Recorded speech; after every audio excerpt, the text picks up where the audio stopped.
जय श्री कृष्ण। बंधुओं, पिछली वीडियो में हमने नारद भक्ति सूत्र के मतानुसार जाना था कि ईश्वर भक्ति क्या है। उसी क्रम में आज हम जानेंगे कि नवधा भक्ति क्या है। व्यक्ति अपने जीवन में कई प्रकार की भक्ति करता है, जैसे देश भक्ति, मातृभक्ति, देव भक्ति, गुरु भक्ति, ईश्वर भक्ति इत्यादि। इनमें से ईश्वर भक्ति के अंतर्गत नवधा भक्ति आती है। नवधा भक्ति यानी 9 प्रकार से भक्ति। इस भक्ति का विधिवत पालन करने से भक्त भगवान को प्राप्त कर सकता है और वैष्णव भक्तों ने तो नवधा भक्ति का बहुत प्रचार प्रसार किया है। नवधा भक्ति 2 युगों में अर्थात सतयुग और त्रेता युग में बतलाई गई है। इस भक्ति को सतयुग में प्रहलाद जी ने पिता हिरण्यकश्यपु से कहा था और त्रेता युग में श्री राम जी ने मां सबरी से कहा था। तो बंधुओं, आज हम प्रहलाद जी के द्वारा कही गई नवधा भक्ति जो श्रीमद् भागवत महापुराण में 7वें स्कंध के 5वें अध्याय में स्थित है, उसे हम जानेंगे। वह कथा कुछ इस प्रकार है कि हिरण्यकश्यपु ने पुत्र प्रेम में विभोर होकर प्रसन्न मुख प्रहलाद को अपनी गोद में बैठाकर पूछा, बेटा प्रहलाद, इतने दिनों में तुमने गुरु जी से जो भी शिक्षा प्राप्त की है, उनमें से कोई अच्छी सी बात हमें सुनाओ। तब प्रहलाद जी ने कहा, श्रवणम कीर्तनम विष्णु, स्मरणम पाद सेवनम, अर्चनम वंदनम दास्यम, सख्यम आत्मनिवेदनम इति पुंसार्पिता विष्णु भक्तिश्चेन नवलक्षणम क्रियते भगवत्यथा तन्मन्ये धीतमुत्तमम।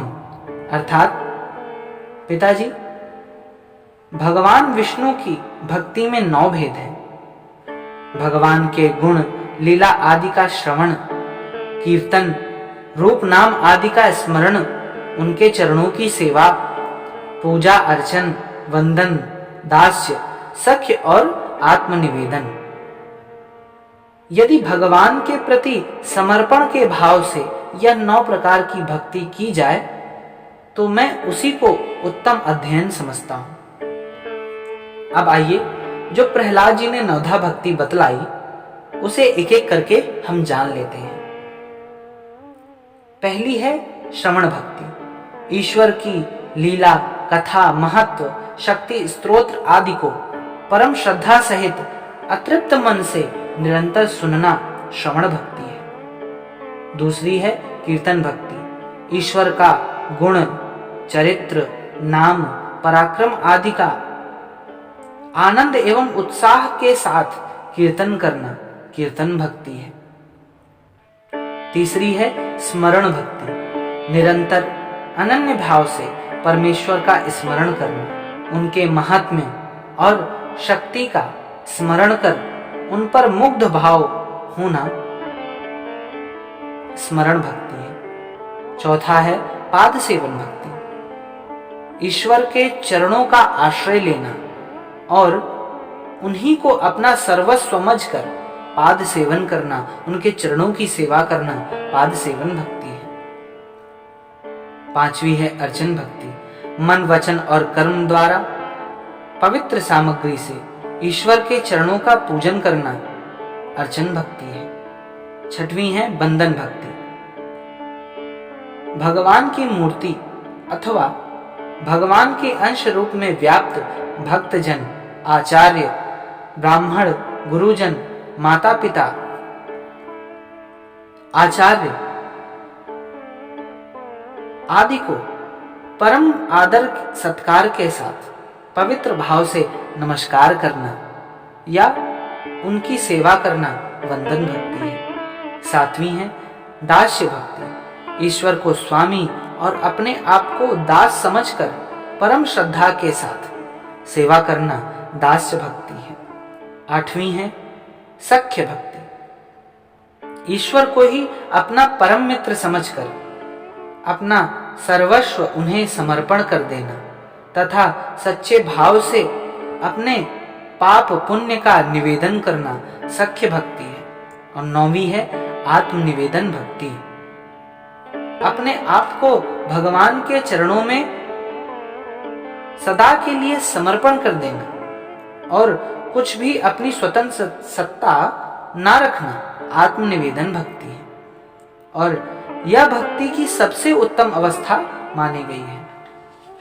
जब कोई व्यक्ति भक्त बनने के मार्ग पर चलता है तो वह यह 9 प्रकार की भक्ति को जाने अनजाने में स्वतः यानी अपने आप करने लग जाता है।